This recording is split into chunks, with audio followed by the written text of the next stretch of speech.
जिनी coefficient. जिनी coefficient एक indicator है जो इकोनॉमिस्ट और पॉलिसी मेकर यूज करते हैं ये जांचने के लिए कि किसी कंट्री में इनकम इनइक्वालिटी की समस्या है या नहीं।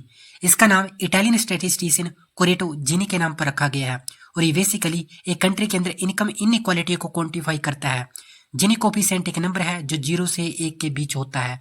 0 का मतलब होता है परफेक्ट इक्वालिटी, यानी कि लिटरली सभी लोगों की इनकम बराबर हो। 1 का मतलब होता है परफेक्ट इनइक्वालिटी, मतलब अगर एक व्यक्ति बहुत ज्यादा कमा रहा हो और बाकी सब कुछ भी नहीं कमा रहे हो। इसको कैलकुलेट करने के स्टेप है।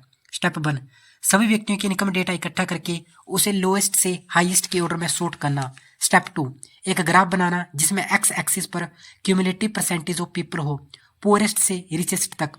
बाई एक्सिस पर cumulative percentage of total income हो।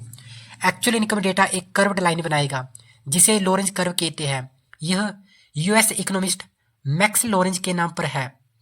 हर पॉइंट ये रिप्रेजेंट करेगा कि टोटल इनकम का कितना परसेंट किस पॉपुलेशन के पास है। स्टेप 3, ग्राफ पर 3 इंपॉर्टेंट लाइन को पहचानना।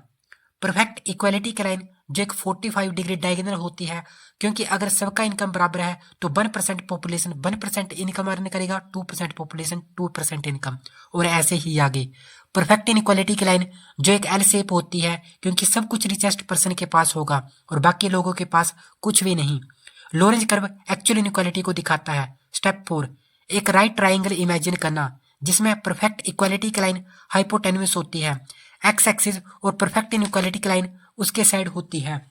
स्टेप 5, लॉरेंज कर्व उस ट्राइंगल को 2 पार्ट में डिवाइड करता है। जिनी कोफिशिएंट ये रेशो होता है area between perfect equality line और Lorenz curve divided by total triangle area. Note, Gini coefficient सिर्फ इनकम डिफरेंस को मेजर करता है, बेल्ट डिफरेंसेस को नहीं। ये एजुकेशन और बेसिक नेसेसिटी जैसे इनइक्वालिटी के अंडरलाइंग कॉजेस को एड्रेस नहीं करता है।